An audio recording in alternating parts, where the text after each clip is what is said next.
बिहार की एक खासियत है, जब जब आपको लगता है कि आप बिहार को समझ गए हैं, बिहार आपको झटका देता है। महारानी वेब सीरीज का डायलॉग हाल ही में बीती होली के बाद से वायरल हो चुका है, क्योंकि इस बार का झटका युग परिवर्तनकारी है। बिहार में एक ऐतिहासिक बदलाव का दौर शुरू हो चुका है। मुख्यमंत्री नीतीश कुमार, जो राज्य के सबसे लंबे समय तक सेवा करने वाले मुख्यमंत्री रहे हैं, अब राज्यसभा की ओर रुख कर रहे हैं। 5 मार्च 2026 को उन्होंने राज्यसभा चुनाव के लिए नामांकन दाखिल किया, जिससे पटना में मुख्यमंत्री पद के लिए नया अध्याय खुल गया है। ये फैसला न केवल नीतीश कुमार के लंबे सियासी करियर का एक महत्वपूर्ण मोड़ है, बल्कि बिहार की सत्ता समीकरण में भी गहरा परिवर्तन ला रहा है। नीतीश कुमार के इस कदम से बिहार में एक युग का समापन हो रहा है।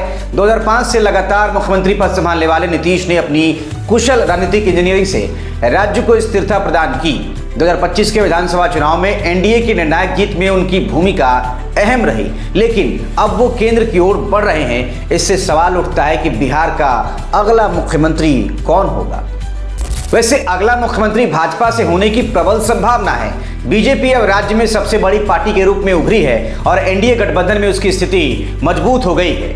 अलग अलग रिपोर्ट्स में बीजेपी के कुछ प्रमुख नामों पर चर्चा हो रही है, जिसमें सम्राट चौधरी, नित्यानंद राय और जनक राम जैसे नेता शामिल है। ये नाम ओबीसी और ईबीसी समुदायों में पार्टी की पैठ बढ़ाने के लिए उपयुक्त माने जा रहे हैं। हालांकि राजनीतिक गलियारों में धारणा प्रबल है कि अंतिम फैसला केंद्रीय स्तर पर, खासकर गृह मंत्री अमित शाह के स्तर पर लिया जाएगा।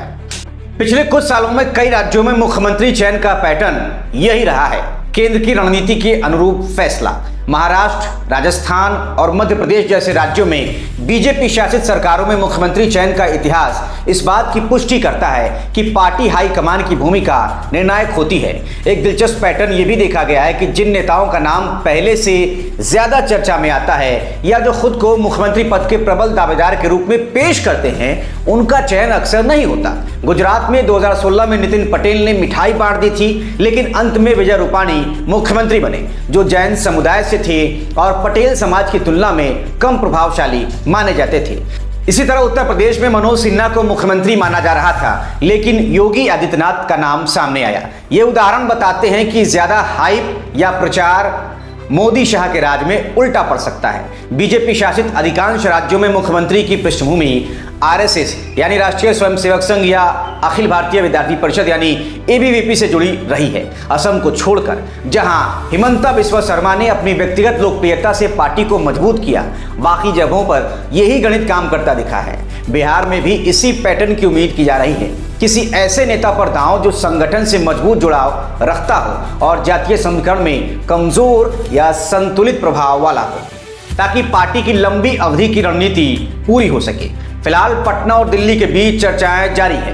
भाजपा की संसदीय बोर्ड या केंद्रीय नेतृत्व जल्द ही फैसला ले सकता है। नीतीश कुमार ने कहा है कि नई सरकार को उनका पूरा सहयोग और मार्गदर्शन मिलेगा, लेकिन सत्ता का नया चेहरा कौन होगा, यह भी रहस्य बना हुआ है। बिहार की जनता के लिए यह दौर उम्मीद और अनिश्चितता दोनों का है। विकास, सामाजिक न्याय और राजनीतिक स्थिरता के मुद्दे अब नए संदर्भ में देखे जाएंगे। जो भी अगला मुख्यमंत्री बनेगा, उसे नीतीश युग की विरासत को आगे बढ़ाते हुए नई चुनौतियों का सामना करना होगा। इंतजार कीजिए, क्योंकि बिहार की राजनीति में संभावनाओं का खेल नई करवट लेने जा रहा है।